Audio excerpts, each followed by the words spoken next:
예, 안녕하세요. 저는 한국교육컨설팅연구소에서 리더십 강의를 하고 있는 경영학 박사 손원일입니다. 지금부터 여러분들하고 같이 조선 왕조 500년의 빛과 그림자라는 제목으로 이야기를 나눠보도록 하겠습니다. 조선 500년 하면 어떤 느낌이 먼저 떠오르십니까? 예, 그래도 500년씩이나 갔다. 유교, 성리학 중심의 나라였다. 도덕, 윤리가 강조된 나라였다. 이런 긍정적인 면으로 생각하실 수 있을 거고. 또 철저한 계급사회였다. 사농공상, 또 양반, 중인, 평민, 상민의, 천민의 계급사회. 또 당파 싸움, 또 쇄국 정책, 여러 가지 얘기를 할 수 있겠죠. 하여튼 1392년부터 1910년까지 정확하게는 한 518년하고 한 2달 정도 되고 대충 우리가 500년이라고 하죠. 거기에 대해서 짧은 시간이지만 좋은 점 또는 아쉬웠던 점을 한번 짚어보겠습니다. 강의를 시작하면서 저는 지금 이렇게 페이스 투 페이스로 대면은 못하고 있지만 저하고 같이 이렇게 얼굴을 보고 계신 여러분들이 이 세상에서 제일 행복했으면 좋겠다 그런 생각을 해봅니다. 미국의 사상가이자 시인이고 목사님이신 랄프 waldo 에머슨이라는 분이 계셨습니다. 이분이 진정한 성공이란 뭐냐 이걸 말씀하시면서 자주 그리고 많이 웃을 것 그리고 내가 자신이 한때 이곳에 살았음으로 해서 단 한 사람의 인생이라도 좀 행복해지는 것 거기에 도움을 줬다면 그게 바로 성공한 인생이고 행복한 인생이 아니겠느냐 그런 말씀을 하셨습니다. 저도 1시간 같이 강의를 하면서 참 즐겁고 행복하고 의미 있는 또 다른 사람의 성공이나 행복에 조금이라도 기여할 수 있다면 좋겠다. 그런 바람을 가져봅니다. 자, 그런 뜻에서 우리나라 사람들이 죽어서까지 듣고 싶어하는 호칭이 있다고 하는데 혹시 뭔지 아십니까? 예, 힌트를 하나 드릴게요. 예, 강의 슬라이드 화면 보시면 이게 무슨 사진 같아요? 달의 차례는 주로 명절, 설이나 추석 때 지낸다고 하고 제사는 이제 어머님, 아버님, 또 할아버님, 할머님이 어떤 기일 돌아가신 날 지내는 걸 제사라고 하죠. 거기 보면은 요 가운데 이게 뭔지 아십니까? 여기 뭐라고 이렇게 써붙이죠? 지방이라고 하죠. 거기에 뭐라고 씁니까? 아버지 제사인 경우에는 현고 학생 부군이 신의 이렇게 쓰죠. 지방에. 제사 지내보신 분들은 잘 아시겠지만 잘 모르시는 분들을 위해서 조금 소개를 하면 이 현자는 나타날 현자입니다. 고자는 아버지고, 그러니까 돌아가신 아버지가 나타나는 시간이죠. 학생, 평소에 그렇게 공부하기를 좋아하셨던, 물론 정확하게는 학생 하면은 성균관에서 아직 과거, 대과에 급제하지 못하고 공부하고 있는 그 유생들을 학생이라고 했습니다. 그래서 벼슬 있는 사람들은 벼슬 관직을 적었고 벼슬이 없는 분들은 그냥 학생이라는 호칭을 썼죠. 부군은 부원군이라고 해서 주로 이 재상급들, 영의정, 좌의정, 우의정 또는 임금의 장인, 그래서 부원군을 줄여서 부군이라고 했습니다. 신의는 돌아가신 분이고 그래서 옛날에는 하여튼 학생이라고 하시는 분들은 그렇게 관직에 오르신 분들은 아니지만 학생 공부하는 거로도 좋겠다. 그걸 원했다. 그래서 아마 현구 학생 부군 신위라는 호칭을 쓰지 않았나 그런 생각을 해봅니다. 자, 그럼 여러분들하고 오늘 같이 공부할 순서를 말씀드리겠습니다. 태권도 하고 있는 그림 같은데 발이 상대방의 어디를 가격하고 있는 것 같습니까? 예, 그렇죠. 상대방의 목을 차고 있는 것 같습니다. 예, 오늘 공부할 순서, 목차를 말씀드리죠. 첫 번째, 역사는 왜 공부하는가? 역사 지나간 거잖아요. 돌릴 수 없잖아요. 근데 그 우리가 왜 공부해야 됩니까? 뭐 이런 얘기를 한번 해보고요. 두 번째, 대한민국. 우리가 지금 발 딛고 서 있는 이 대한민국이 어떤 나라냐? 다음 세 번째, 조선 500년의 빛과 그림자. 아까 서두에 말씀드린 것처럼 명도 있고 밝음도 있고 어두운 면도 있다. 그래서 이 지성인이라고 하면은 어느 한쪽만 볼 게 아니고 양쪽을 같이 볼 수 있는 그런 안목이 돼야 되겠다. 그런 생각에서 순서를 이렇게 정해봤습니다. 자, 그럼 첫 번째, 왜 역사를 배워야 하는가? 사마천이라고 중국에 아주 유명한 역사가가 있죠. 사기라는 중국 역사를 기록한 사람입니다. 그 사람이 PPT에 있는 거 읽어보면 전사불망, 후사지사다. 그러니까 전사, 지나간 일을 우리가 잊지 않는다면 후사, 뒷날에 스승, 선생이 될 거다. 역사를 배우는 목적은 우리가 지금 또는 앞으로 뭐를 결정할 때 참 어렵다 할 때 그럼 비슷한 케이스에서 옛날 사람들은 어떻게 했을까? 좋은 거는 뭐 그대로 적용할 수도 있고 뭐 안 좋은 거는 따로 알 필요는 없겠죠. 물론 지금은 이제 변화의 속도가 굉장히 빠른 디지털 시대에 살기 때문에 과거에 뭐 이런 똑같은 케이스가 발생할 가능성은 그렇게 많지는 않겠죠. 그렇지만 또 사람이 사는 세상은 공통점이 많다. 그런 차원에서 우리가 지나간 일을 한번 더듬어 보자. 자, 예를 들어 보면 1592년에 일본에서 우리나라에 쳐들어왔죠. 7년 전쟁, 임진왜란이라고 합니다. 조선은 그냥 속절없이 무너졌죠. 일본군의 그 파죽짓에 조선군은 추풍낙엽이었죠. 그렇게 삼천리, 강산이 폐허가 됐으면은 이제는 뭔가 일본한테 다시 당하지 않도록 준비를 했어야 되겠죠. 근데 정확하게 1910년 우리는 일본한테 합병을 당했습니다. 312년 임진왜란이 끝난 게 1598년이니까 312년 동안 우리는 뭘 했습니까? 뭘 했길래 또 나라를 그냥 뺏기는 그런 비극을 맛봐야 됐을까? 또 중국에서는 여진족이라고 하죠. 여진족이 1627년에 쳐들어왔습니다. 정묘호란이라고 했죠. 그 다음에 9년 후 1636년에 또 쳐들어왔습니다. 병자호란이라고 합니다. 그때 우리 선조들이 많게는 50만, 60만 명이 청나라, 심양 여기에 포로로 끌려갔다고 합니다.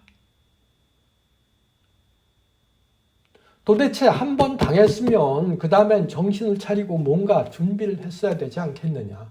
왜 똑같은 그런 전쟁을 두 번씩이나 당해야 될까. 이런 생각을 한번 해보자. 중국의 당태종이라고 잘 아시죠. 이세민이라는 사람이 중국에서 아주 정치를 잘한 사람으로 이름이 나 있습니다. 이 사람이 역사를 거울로 삼으면 천하의 흥망을 알 수 있다. 천하, 세계, 국가의 흥하고 망하는 것을 알 수 있다. 또 구리로 거울을 만들면 의관을 단정하게 알 수 있다. 사람을 거울로 삼으면 선악을 분명하게 할 수 있다. 그래서 역사라는 걸 우리가 잘 좀 보살필 수 있다면 세계 돌아가는 거, 우리나라의 흥망 이런 것들도 좀 나름대로 파악할 수 있지 않겠느냐 하는 생각입니다. 자, 재밌는 그림을 하나 보여드리겠습니다. 많이 보신 그림일 텐데 이거는 네덜란드의 그래픽 아티스트 애셔라는 사람의 서클 리미트라는 그런 그림입니다. 이 그림을 보면 무슨 그림이 보입니까? 까만 쪽을 먼저 보면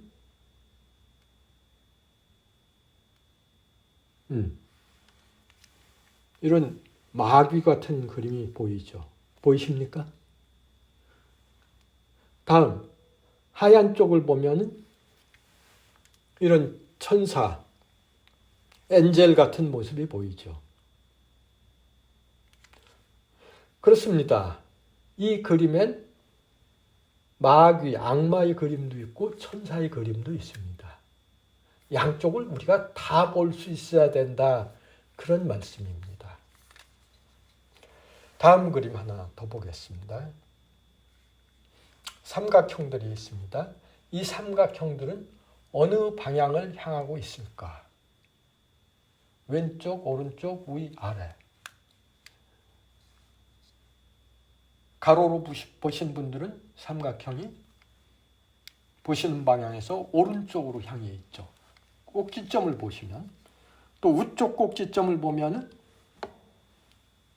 삼각형은 우쪽으로 이렇게 정렬이 되어 있죠. 아래쪽 꼭지점을 보시면 밑에 쪽으로 정렬해 있습니다. 그러니까 어느 분을 보느냐에 따라서 삼각형의 정렬 방향이 다를 수가 있다. 중요한 것은 한쪽만 볼 게 아니고 세 방향을 다 볼 수 있어야 된다라는 얘기입니다. 자, 다음 낱말 게임을 하나 해보겠습니다. 역사란 두더지 낱말 게임이다. 이런 말을 하거든요. 자, 다음의 6개 음절을 조합해서 뜻이 통하는 어떤 문장을 만들 수 있는지 한번 만들어 보십시오. 이 음절은 생략할 수도 있고 중복 사용하셔도 괜찮습니다. 마, 시, 기, 지, 대, 오 이런 음절이 있습니다. 제가 먼저 만드는 거 몇 개 말씀드릴게요.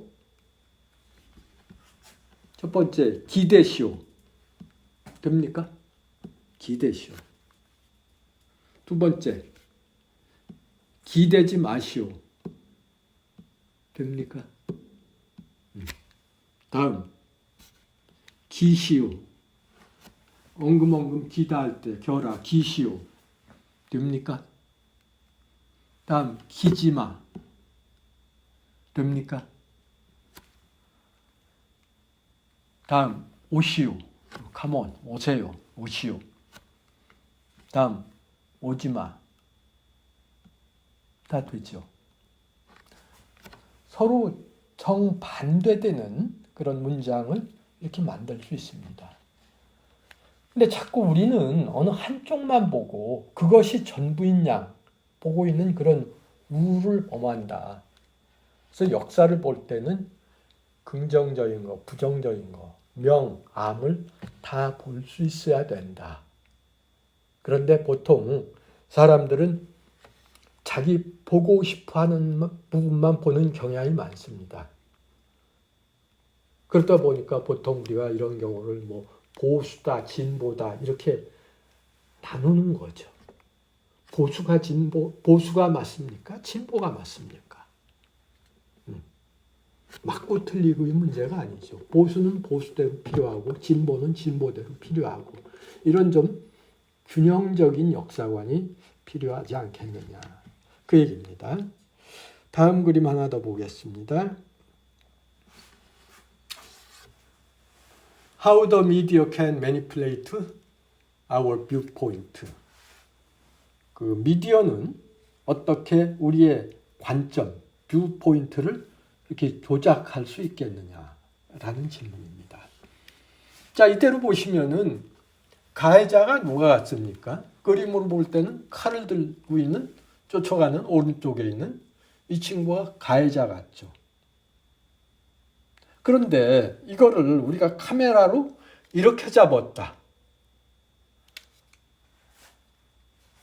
이 부분을 클로즈업 시켰다.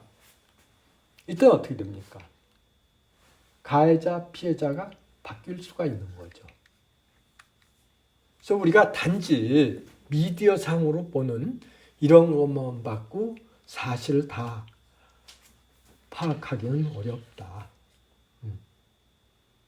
가급적 우리가 어떤 전문가 입장에서 공부할 때는 제대로 된 정보, 지식, 그래서 데이터가 발라야 되고, 그 다음에 증거, 에비던스가 있어야 되고, 그 다음에 로직, 논리가 있어야 된다. 자, 이런 말씀을 드리면서 몇 가지 우리가 흔히 쓰는 말에 대해서 한번 어느 말이 맞는지 틀리는지 검증 좀 부탁드릴게요. 첫 번째, 아는 것이 힘이다. 동의하십니까? Knowledge is power. 우리 이렇게 많이 배웠잖아요. 아는 것이 힘이다. 그러면 모르는 게 약이다. 많이 들었죠? 어느 게 맞고 어느 게 틀립니까? 물론 두 개가 완전히 상반되는 그런 건 아니죠. 어떤 거는 아는 것이 좋고 어떤 거는 또 몰라서 좋을 수도 있는데, 하여튼 좀 겉으로 보기에 좀 상반되는 이런 개념, 문장들을 우리는 동시에 받아들이고 있다라는 거죠. 다음, 피는 물보다 진하다. 친척이 낫다. 그래도 형, 동생, 뭐 사촌들이 낫다. 그러면 가까운 이웃이 멀리 있는 친척보다 낫다. 그렇죠. 멀리 있는 친척 필요 없다. 가까운 이웃들이 자주 챙겨주고 뭐 떡이라도 하나 갖다 주고 좋다.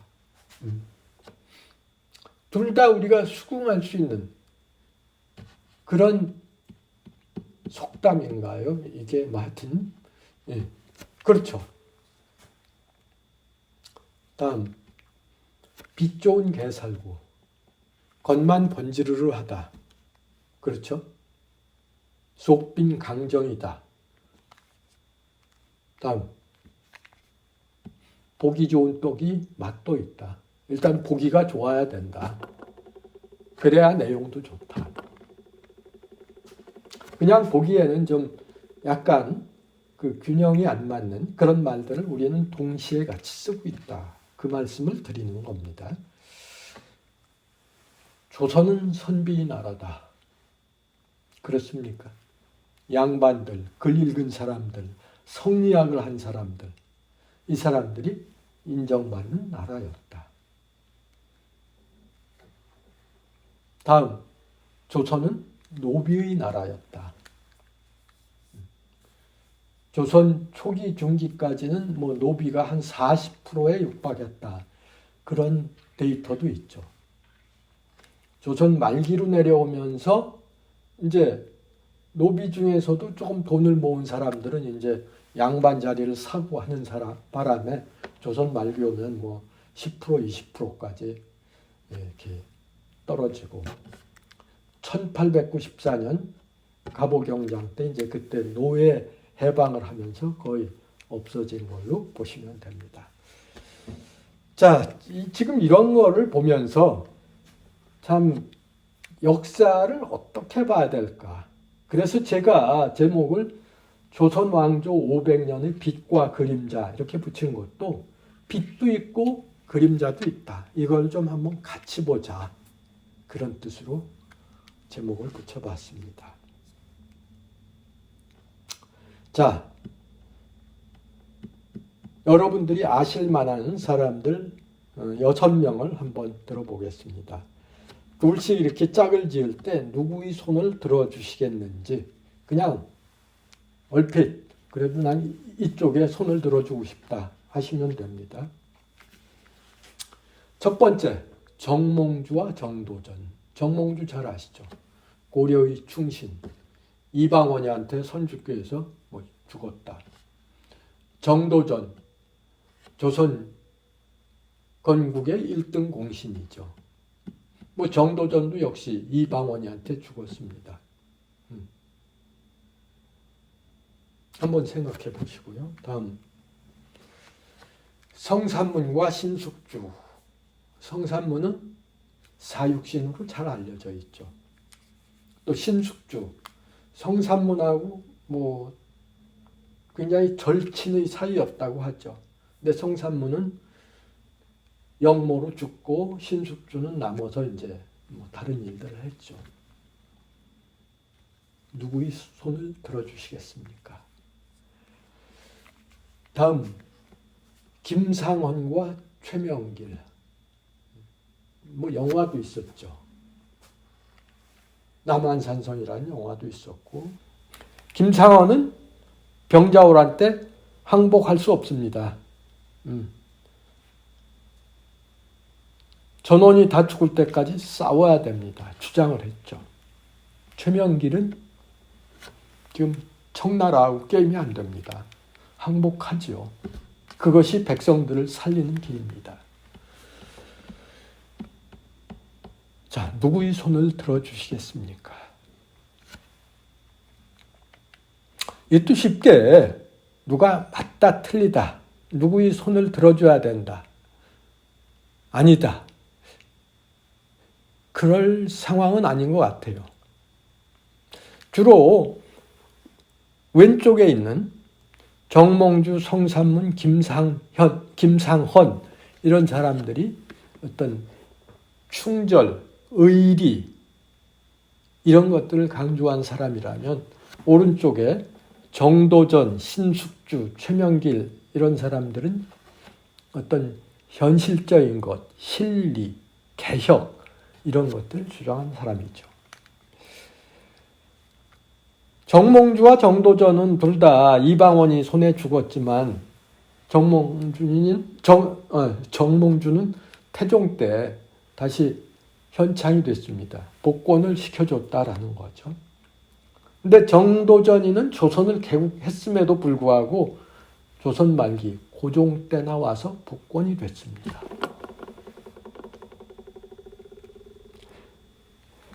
다음, 성산문은 사육신으로 유명한 거 잘 아시고, 신숙주는 변절자라는 얘기를 많이 듣죠. 그래서 숙주나물 안 먹는다. 그 숙주, 신숙주하고 이름이 같아갖고 이제 쉽게 변한다. 그런 얘기도들 하는데, 또 신숙주는 또 살아서 나라에 좋은 일을 많이 했다. 한글 창제를 위해서 요동지방을 13번이나 왔다 갔다 했고, 당시에 7개 국어를 이 자유자재로 구사할 수 있는 실력이었고, 그리고 일본과의 외교를 통해서 일본을 조심해야 된다. 이런 얘기도 써놨죠. 신숙주가 그런 얘기를 했는데도 불구하고 우리 선조들은 귀담아 듣지 않고 있다가 이제 임진왜란이라는 큰 화를 당하고 마는 거죠. 다음, 김상헌이는 이제 대표적인 그 주전론자였죠. 싸우자. 그래서 그 후손들이 이제 안동김 씨가 되는 거죠. 안동김 씨가 나중에 이제 세도 정치를 하면서 한 60년 가까운 그 세월을 권력을 쥐락펴락한 그 집안이죠. 근데 반대로 최명길이는 항복하자 주화론을 주장하고, 그래서 조선 내내 저 변절자다, 성리학의 배신자다. 이런 얘기를 많이 들었고 그 후손들도 고개를 들 수가 없는 그런 입장이었다라는 겁니다. 자, 이런 상황을 보시면서 제가 말씀드리는 건 누가 맞다 틀리다는 아니고 뭐 그 상황에서 이런 관점도 있고 저런 관점도 있을 수 있다. 근데 중요한 거는 국익, 나라 이익 이런 관점에서 더 봐줘야 되지 않을까 하는 생각을 해봅니다. 자, 다음 대한민국은 어떤 나라인지 한번 보겠습니다. 뭐 정확한 지도는 아닌데 뭐 일단 하여튼 중국이라는 큰 나라에 이렇게 붙어 있었고, 그래서 옛날부터 임금들도 다 임금이 되려면 중국 황제의 허락을 받았어야 되죠. 그게 조선의 현실이었습니다. 그래서 외교 정책도 4대 교린이었죠. 큰 나라 중국은 섬기고 교린, 가까운 이웃들, 뭐 여진족이나 일본하고는 친하게 지낸다. 그런데 조선 500년 동안 비교적 4대는 잘했습니다. 중국을 잘 모셨다. 물론 나중에 이제 명나라가 망하고 청나라가 들어오면서 청나라를 어떻게 볼 거냐, 저걸 오랑캐 야만인으로 볼 거냐, 현실적으로 중국을 지배하고 있는 큰 나라로 볼 거냐, 이제 이런 어떤 그 다툼은 있었지만은 하여튼 중국에서 큰 피해는 없이 잘 넘길 수 있었다. 근데 문제는 교린에서 탈이 났다라는 거죠. 아까 잠깐 말씀드린 정묘호란, 병자호란은 저 여진족 청나라에서 쳐들어온 거죠. 그리고 임진왜란, 또 나중에 한일합병은 일본이 쳐들어온 것들이죠. 그래서 4대는 나름대로 했는데 교린에서 실패한 거 아니냐. 그래서 항상 우리는 이제 지금은 세계를 상대로 하는 이런 상황이 됐기 때문에 이제 세계의 어떤 그 패권 구도를 잘 보면서 우리가 어떤 외교 정책을 갖고 가야 될지, 우리나라 대한민국에 플러스되는 그런 정책이 뭘지, 그런 관점에서 이제 외교를 해야 되지 않겠느냐라는 겁니다. 자, 몇 가지만 한번 하고 넘어가죠. 첫 번째, 면적은 이쪽 남쪽만 볼 때는 굉장히 좁은 나라입니다. 여기에 우리가 지금 5천만 명이 몰려 살고 있죠. 면적이 세계 107위. 그리고 인구는 한 세계 28위. 근데 이 작은 나라가 지금 남북이 나눠 있고 또 좌와 우가 첨예하게 대립되어 있고 또 동과 서, 영남, 호남이 지역 색깔로 이렇게 또 대립되어 있고 또 남과 여, 또 젊은이와 나이 든 사람, 이렇게 작은 나라가 왜 이렇게 나뉘어져 있을까? 물론 서로 우리가 이런 거 얘기할 때는 다양성이냐, 다름이냐, 아니면 대립이고 나만 옳고 상대는 잘못된 거냐, 이런 거는 이제 좀 더 논의를 해봐야 될 부분이지만 어쨌든 좀 작은 나라에서 너무 좀 분열이 된 게 아니냐, 그런 생각을 좀 해봅니다. GDP가 세계 12위고 스마트폰 보급률이 세계 1위이고 선박 수주율이 세계 1위이고 반도체가 지금 세계 대만에 이어 두 번째인가 첫 번째인가 그 정도 되고 또 우리 젊은이들의 자랑 방탄소년단 BTS가 세계 최고를 자랑하고 있고 이렇게 긍정적인 것도 많이 있고 또 우리가 더 발전하고 더 커지기 위해서는 우리가 또 좀 반성하고 정리해야 될 것도 있다고 생각합니다. 다음의 마이클 브린이 보는 우리 대한민국, 한국과 한국인을 어떻게 보고 있는지. 한국인이라는 책을 한 2년 전쯤에 출간을 했는데, 이 사람은 한국에 한 38년 정도 살았기 때문에 실제 한국 사람이나 마찬가지로 볼 수 있죠. 주로 신문사에 있었고 기자 일을 많이 했기 때문에 세계를 보는 눈도 있었고. 이 사람이 이 책에서 뭐라고 썼느냐 한번 읽어드리겠습니다. 영국인 마이클 브린은 영국 더 타임즈, 가디언과 미국 워싱턴 타임즈 등지에서 38년 동안 서울 특파원을 지내며 한국과 북한 문제에 수십 년간 전착했다. 브린은 세계 최빈국 중 하나였던 한국이 이룬 성취를 세 가지 기적으로 표현한다. 첫 번째가 눈부신 경제 발전. 조금 전 자료를 통해서 보셨을 겁니다. 두 번째가 고속 민주화. 87년 민주화 이후에 상당한 수준의 민주화를 이룩했죠. 그 다음에 BTS 보셨다시피 문화 한류. 아주 자랑스럽습니다. 그런데 책의 대부분은 한국에 대해 비판적이다. 그는 한국에서는 어떤 쟁점에 대한 대중의 정서가 특정한 임계 질량에 이르면 앞으로 뛰쳐나와 모든 의사결정 과정에 압도적인 영향력을 행사하는 야수로 변모한다. 한국인들은 이 야수를 민심이라고 부른다.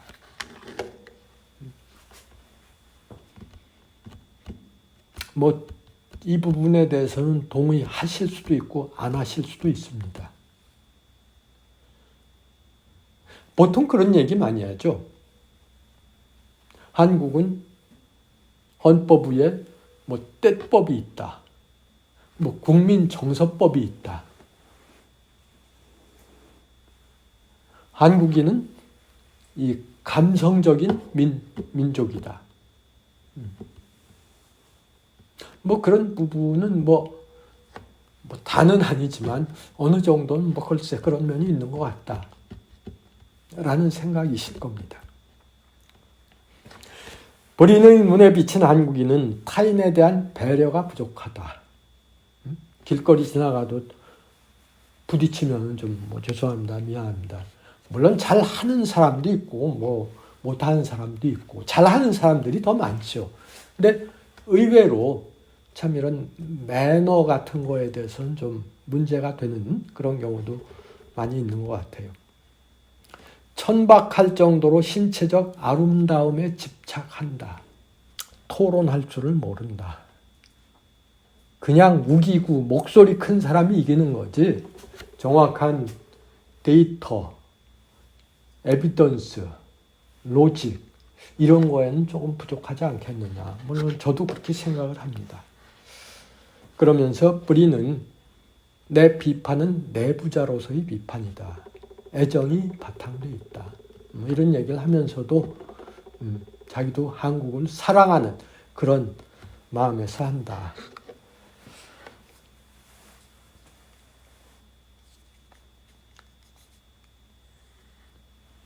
자, 그러면 1543년에 무슨 일이 있었나 한번 잠깐 살펴볼까요? 1543년. 기억나는 사건들 있습니까? 자, 먼저 코페르니쿠스라고 아시죠? 코페르니쿠스적 발상, 코페르니쿠스적 전환, 지동설을 주장한 사람이죠. 물론 지동설을 처음 주장한 건 아니고 그 기원 전부터 지동설을 주장한 사람이 있었는데 이제 그 다음에 기독교 문명이 서양을 지배하면서 그때는 대체로 이제 천동설 쪽을 많이 믿었죠.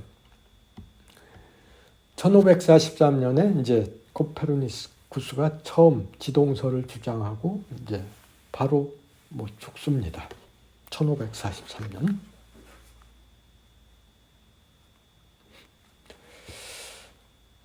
다음 1543년은 일본의 조총이 전래되는 해입니다.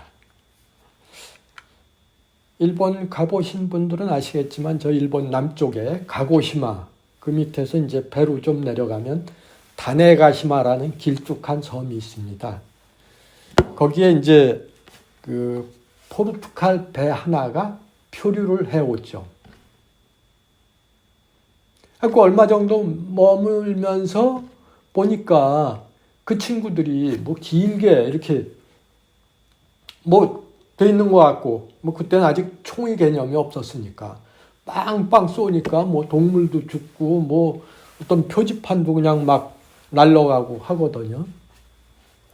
그때 섬의 도주, 그 섬의 최고 책임자는 불과 15살 소년이었습니다. 근데 그 당시 일본 한참 이제 전국 시대라고 그래갖고 전쟁하던 시대였죠.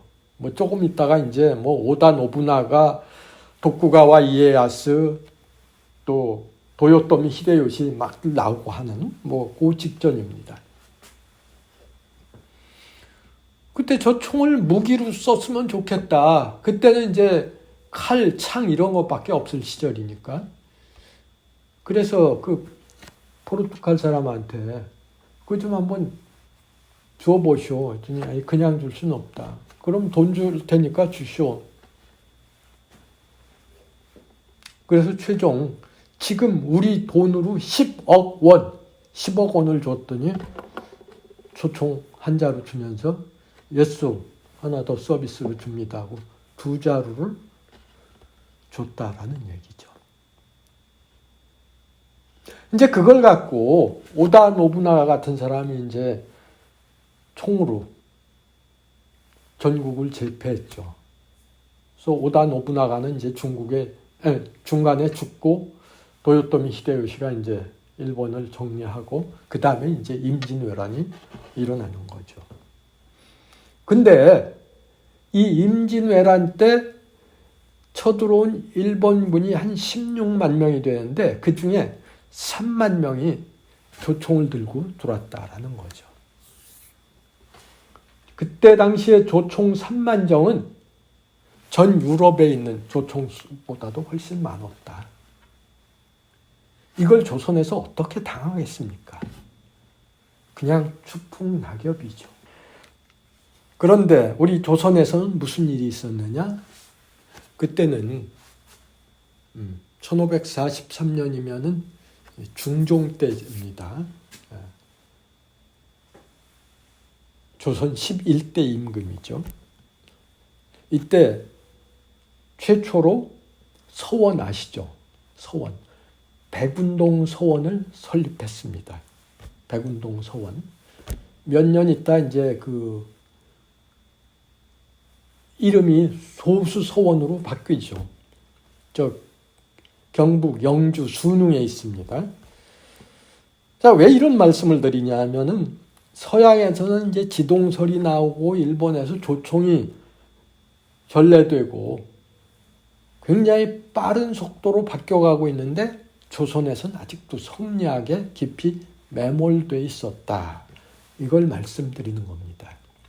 물론 조선에서는 세계 돌아가는 상황을 파악할 수도 없는 그런 위치에 있었죠.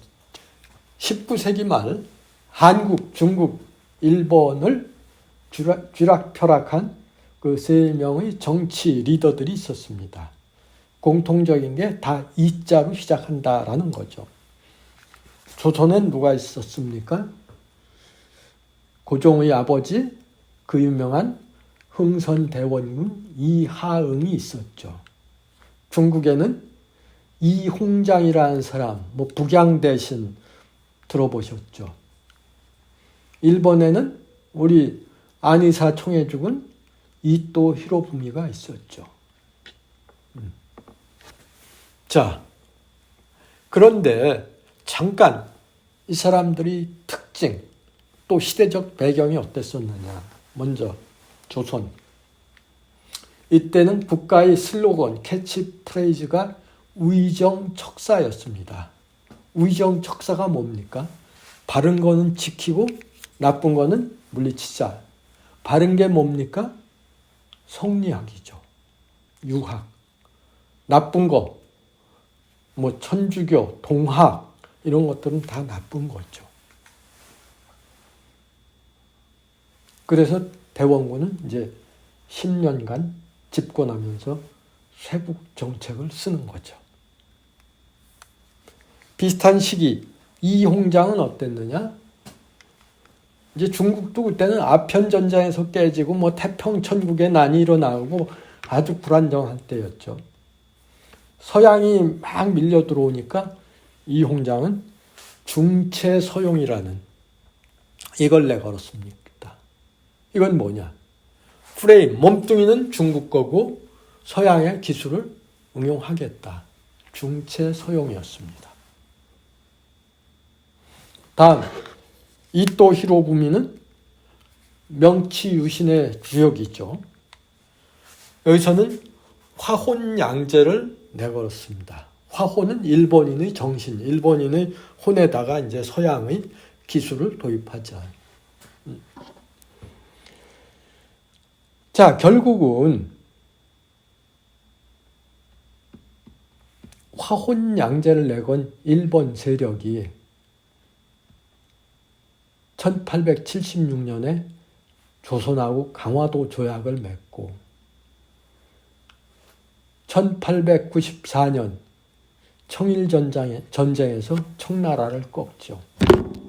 그리고 1904년 러일전쟁에서 러시아를 꺾죠.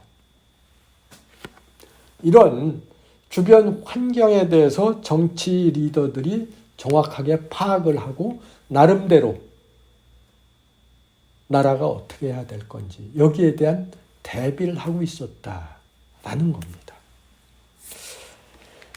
자,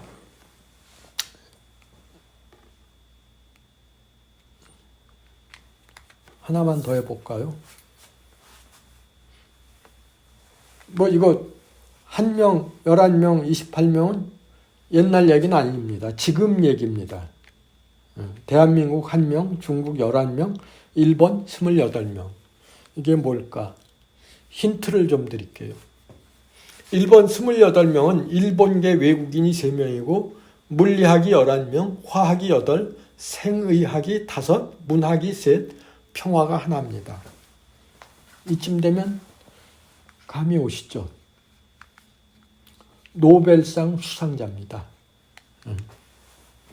대한민국은 노벨 평화상 1명, 그리고 중국은 11명, 일본이 28명. 일본이 28명 중에서도 물리학, 화학, 생의학 등 이쪽이 24명이나 차지하고 있다. 물론 현재 우리는 일본을 상당히 따로잡고 어느 품목은 앞선 것도 있고 그래요. 대표적으로 삼성전자, 반도체, 뭐 휴대폰 이런 쪽에선 일본을 능가하고 있죠. 그렇지만 그 저력을 보면 일본은 아직도 이런 저력을 갖고 있다. 우리가 뭐 일본 꺾었다. 그냥 잠깐 좋아는 할 수 있지만 이게 전부는 아니다. 이런 말씀을 드리고 싶은 겁니다. 조선 왕조 500년의 빛과 그림자를 말씀드리겠습니다. 말로 쓸 땐 빛과 그림자인데 좀 우리가 부정적인 거 먼저 보고 그 다음에 긍정적인 거 보는 게 좋을 것 같아서 부정적인 쪽을 먼저 한번 꼽아 보겠습니다. 뭐 제가 한 6개를 좀 정리했는데 물론 이건 뭐 각자 개인의 그 가치나 그 비중에 따라서 좀 다를 수는 있습니다. 먼저 저는 부정적인 면, 사색 당쟁.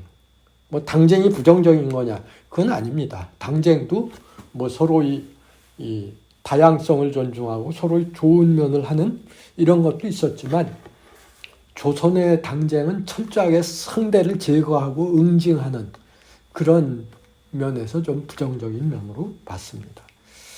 다음 쇄국정책. 다음 유교 문화. 유교 문화도 굉장히 도덕, 윤리를 바탕으로 했기 때문에 이게 뭐 나쁜 거냐? 그건 아닙니다. 굉장히 좋은 점도 있지만 너무 그쪽에 함몰되다 보니까 좀 더 실용적인 것들, 세계 변화 이런 거에 조금 뒤처지지 않았느냐. 그런 차원입니다. 다음 세도 정치. 다음 신분제도. 다음 부정부패. 6가지를 한번 뽑아봤고요. 긍정적인 면은 첫 번째 선비정신. 선비정신이 뭐 좋은 거냐. 뭐 딸깍발이 또 굉장히 그 고리타분한 거 얘기할 수도 있는데 또 굉장히 올곧은 면 그런 것도 있기 때문에 한번 잡아봤습니다. 다음 실학사상. 실학사상도 이게 뭐 뚜렷한 뭐 개혁의 성과나 이런 게 있던 건 아닙니다. 다만 이제 주류 성리학이 이제 장악하다 보니까 거기에 좀 실용적인 이런 학문을 해야 되지 않겠느냐. 뭐 그런 어떤 반동에서 나온 건데 뭐 큰 성과라기보다는 그런 움직임 같은 것들은 어느 시대에든 필요한 게 아니냐 하는 얘기입니다. 다음 과학기술. 또 조선 세종 때만큼은 굉장히 우리가 동양 최고의 과학 강국이었다. 다음 제왕수업. 지금이야 민주국가 시대이다 보니까 그냥 투표로 뭐 대통령을 뽑고 하지만은 옛날에는 다 이제 세습제가 되기 때문에 공부를 왕이나 세자는 공부를 무진 많이 했어야 되죠. 그러니까 어느 정도 임금이 되기 위해서는 공부는 많이 했다. 뭐 그렇게 볼 수가 있다. 다음 민의 수렴. 이 백성들의 의견을 어느 정도 받아들이느냐. 다음 기록 문화. 뭐 대표적으로 조선 왕조 실록이죠. 뭐 승정원 일기도 있고. 이런 기록으로 자세히 남아 있다. 자, 조금 더 구체적으로 잠깐씩 들여다보고 마치겠습니다. 사색당쟁 하면은 그냥 쉽게는 처음에 동인, 서인 나뉘었다가 그게 동인이 남인, 북인 나뉘고 서인이 노론, 소론. 이게 사색이죠. 조선 후기는 거의 이제 노론들이 지배하는 그런 세상이었고, 요걸 좀 더 가까이 들여다보면 뭐 저도 다 외우지도 못하는데 굉장히 많아요. 뭐 골북, 육북, 중북, 청소북, 탁소북, 청서, 공서, 소서, 노서, 원당, 낙당, 산당, 한당, 시파, 벽파, 완소, 준소, 청남, 탕남 등등. 물론 뭐 이게 동시에 이렇게 많았던 건 아니고 그 선조 때 동인 서인이 생기고 이제 그게 계속 시대별로 이렇게 분파를 했던 거죠. 그래서 최종 이제 노론 벽파로 이어지다가 이제 정조 임금이 죽고 나서 이제 노론 시파가 거의 대원군 때까지는 이제 세도 정치를 장악을 하게 되는 거죠. 그래서 이 당파라는 게 긍정적인 면도 있지만 아까 말씀드린 대로 철저히 상대를 죽이는 거, 적폐로 모는 거, 이게 좀 문제가 됐다. 다음 쇄국정책.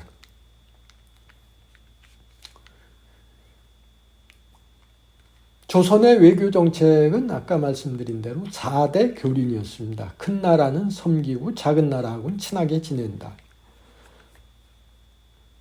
그러다 보니까 이 해양 정책을 활발하게 할 수가 없었죠. 그래서 공도 정책이라는 걸 폈습니다. 공도, 섬을 비우는 거죠. 제주도, 거제도, 강화도 이런 큰 섬 몇 개를 빼고는 사람들이 살 수가 없었습니다. 바다 밖 심리 밖을 못 나가게 했죠.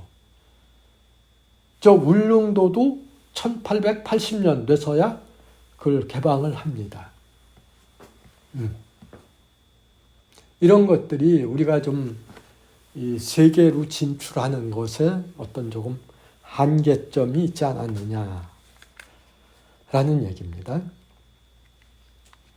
유교 문화를 중시했다는 건 그러다 보니까 숙문, 천무, 글은 중시했는데 무력, 군사력 이거는 조금 뒤지지 않았느냐. 이 조선 말, 조선 후기 오면은 그냥 군대고 뭐 군사력이고 이게 거의 없다시피 한 거죠. 그 다음에 너무 유교 문화에 토론에 치우치다 보니까 이 3대 논쟁, 그게 뭡니까? 4단 7정론.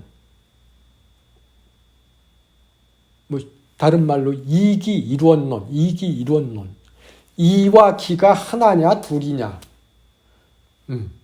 이거 갖고 막 치열하게 싸운 거죠. 다음에 예속 논쟁. 그 효종이 죽었을 때 그 효종의 어머니가 몇 년 상복을 입어야 되느냐. 3년이냐 1년이냐. 이거 갖고 치열하게 다퉜죠.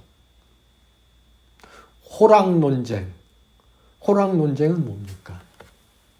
이 동물과 사람의 본성이 같으냐 다르냐. 이거 갖고 또 치열하게 싸웠죠. 왜 이런 거 갖고 싸웠느냐? 당시 청나라가 명나라 뒤를 이었죠. 우리는 청나라를 우습게 알았거든요. 저 여진족, 야만족들이 중국 본토를 차지하고 있으니까. 그러니까 이게 결국 동물과 사람이 같으냐 다르냐는 청나라를 우리가 대우해줘야 되는 거냐 안 해줘야 되는 거냐. 이제 이런 논리에서 호랑 논쟁 같은 것들이 나왔다. 다음 세도 정치. 정조가 1800년에 죽고 그 다음에 이제 정순왕후의 섭정이 한 5년 정도 이어지죠. 정순왕후 이때만 해도 노론 벽파였죠. 그 다음에 정조가 자기 아들 순조가 어려서 김조순하고 이제 사돈을 맞으면서 김조순 딸을 이제 아들 순조의 그 부인으로 맺어준 거죠. 정순왕후가 죽고 나서부터 이제 김조순이 실권을 틀어잡죠. 이게 안동김씨 세도 정치가 시작되는 겁니다. 물론 뭐 중간에 풍양조씨, 반남박씨 조금씩 들어가지만 하여튼 크게는 안동김씨 세도 정치가 1863년 대원군이 집권할 때까지 이어지죠. 그 다음에 대원군 10년. 그 다음에는 여흥민씨 23년. 그러니까 소위 민비, 뭐 명성왕후라고도 하지만 일단은 황후는 죽고 난 다음에 된 거고 어쨌든 이 민비의 그 패거리들이 23년을 쥐락펴락한 거죠. 거기에 임금의 모습, 절대 리더의 모습은 볼 수가 없었습니다. 다음 신분제도. 신분제도. 철저한 4계급, 양반, 중인, 상민, 천민. 이 제도였죠. 서자나 얼자, 서얼이라고 하죠. 서자는 두 번째 부인의 아들이고 얼자는 두 번째 부인의 아들부터인데 그 천민 출신의 노비나 뭐 이런 하여튼 천민 계급의 그 아들들을 얼자라고 하죠. 이 서얼. 여기는 태어날 때부터 인간적으로 차별을 받아야 되는 그런 거였죠. 조선 초기에는 이 노비가 한 40%까지 갔었는데 아까 말씀드렸죠. 조선 후기 오면서 이제 한 10% 20% 떨어지고 이제 1894년 갑오경장이 되면서 이제 완전히 폐지됐다. 뭐 이런 얘기입니다. 임진왜란 때 일본의 포로로 끌려간 숫자가 한 10만 명 정도 된다고 합니다. 그래서 이제 임진왜란이 끝나고 그 포로들을 데려오는 그 작업을 했죠. 그래서 사명당 그 유정대사 보내서 이제 조선에 가자 했더니 안 간다고 한 사람이 대부분이었어요. 왜? 뭐 도자기 만들고 이런 기술 있는 사람들 일본 오니까 여기서 더 대우 잘해주더라. 나 조선 가봤자 또 노비로 살고 그 양반들한테 시달려야 되는데 차라리 여기 살겠다. 그래서 한 10만 명이 끌려갔는데 이렇게 돌아온 숫자는 한 6천 명 정도 된다고 하죠.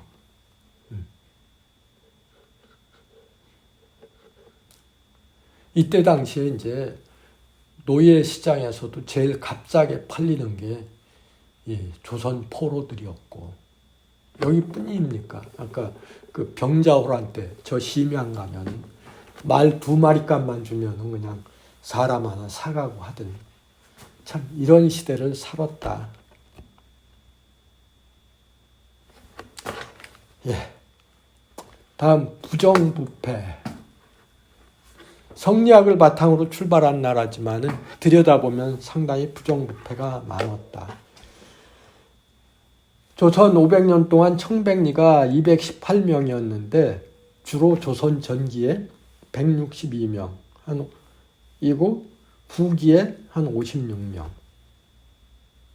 한참 부정부패가 심할 때는 관찰사, 도지사나 장원급제가 10만 양 돈 주면은 장원급제를 할 수 있었다. 뭐 광양군수가 5만 양이었다. 또 한성 판윤 서울시장이 500년 동안 1133명인데 이걸 평균 근속 연수가 아니고 개월수로 따져보니까 불과 4달이었다. 서울시장 4달 하면서 무슨 일을 하겠습니까? 왜 이렇게 자주 바뀝니까? 한번 바꿀 때마다 돈이 들어오니까. 이게 조선의 모습이었다. 자, 이 정도로 해서 부정적인 것을 말씀드렸고요. 다음에 긍정적인 걸 보자. 첫 번째, 선비정신. 선비정신의 기본은 극기복례입니다. 극기복례. 나를 이기고 예로 돌아오자. 개인적인 것보다는 공공적인 것을 더 우선하자. 극기복례. 이런 것 때문에 많은 선비들이 개인의 이익보다는 어떤 충성이나 또 의일이나 이런 것들을 더 중요시했다. 또 하나, 이 지부상소라는 게 있습니다. 지부상소.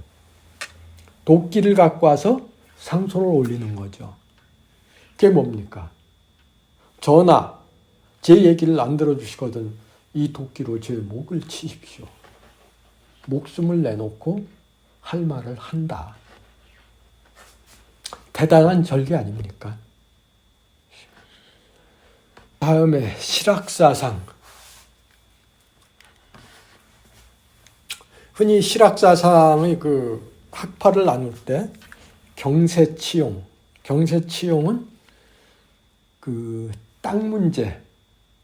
땅을 어떻게 분배할 거냐.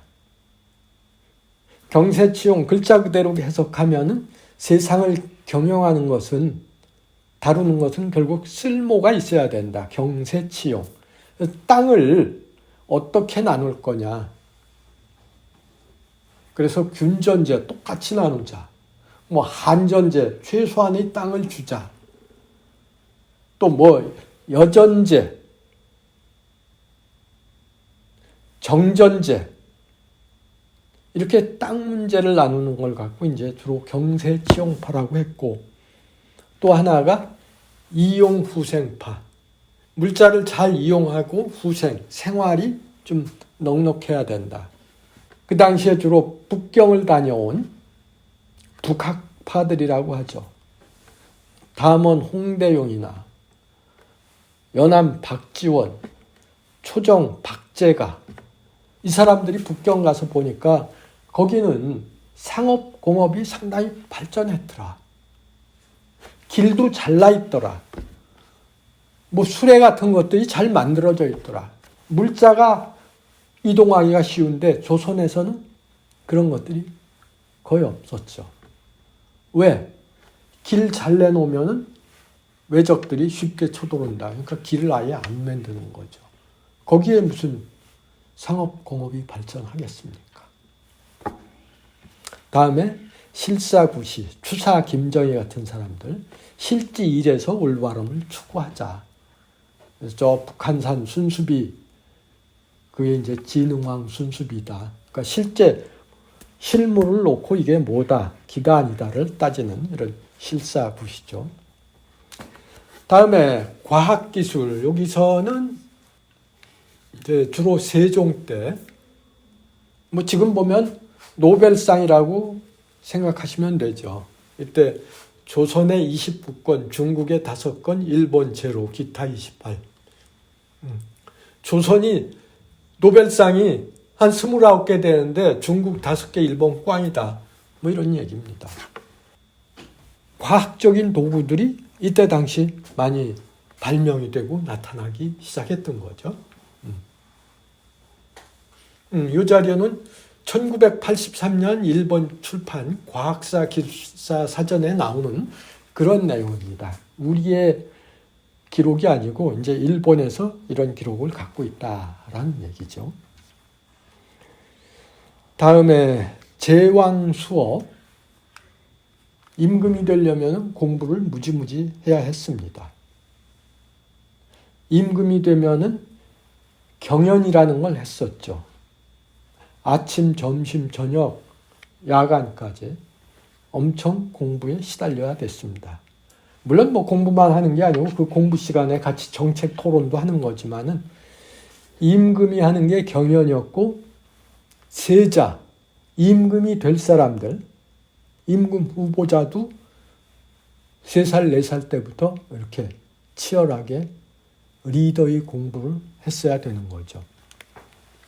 여기 보면은 정치를 잘한 사람들일수록 경연 횟수가 많아요. 뭐 세종이 1898, 성종 9229, 근데 쫓겨난 광해군 13번, 영조 3458, 뭐 철종은 저 강화도령이었으니까 뭐 글자도 모르는 사람이었으니까 거의 경연 숫자도 없었죠. 다음 민의 수렴.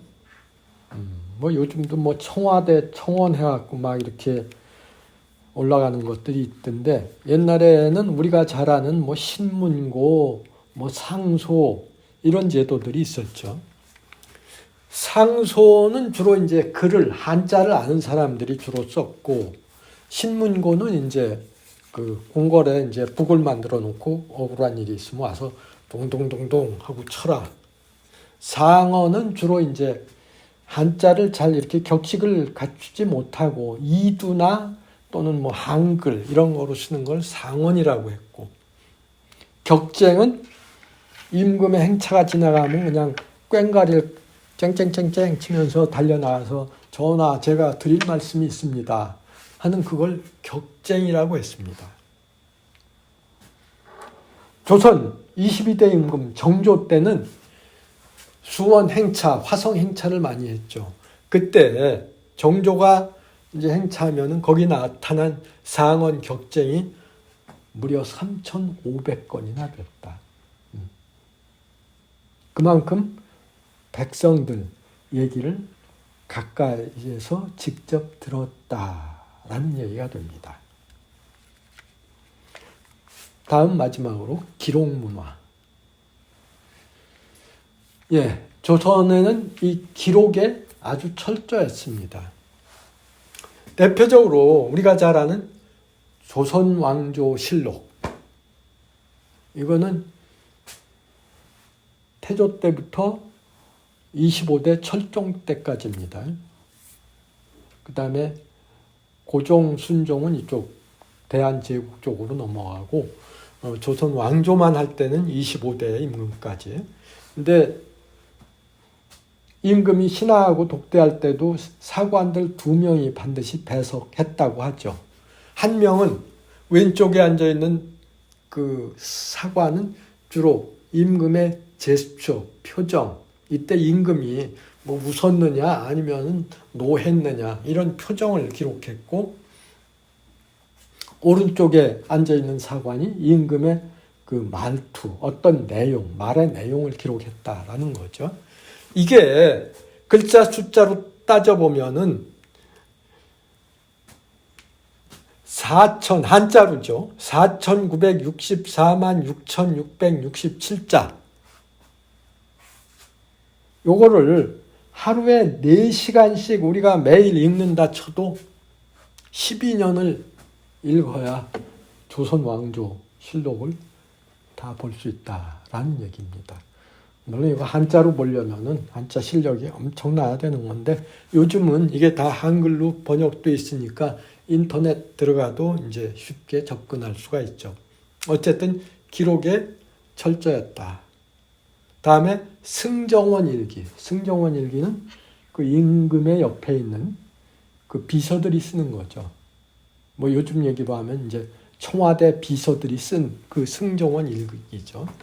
이게 이제 1623년 인조 때부터 해갖고 1894년까지 이게 기록되어 있다라는 얘기입니다. 자, 이렇게 해서 조선 왕조의 어떤 명과 암을 같이 봤습니다. 그래서 뭐 짧은 시간 내에 말씀드리는 거라 이게 좀 구체적으로 디테일하게 말씀드리진 못했고, 오늘은 단지 저하고는 이런 키워드 정도, 조선에 이런 것들이 좀 좋았던 거다, 이런 것들은 좀 안 좋았던 거구나 한번 보시고, 나머지는 좀 각자 개별적으로 더 좀 공부하시고, 만약에 또 저하고도 기회가 된다면은 이런 것들을 조금 더 구체적으로 볼 수 있는 그런 기회를 한번 만들어 볼 것도 약속을 하겠습니다.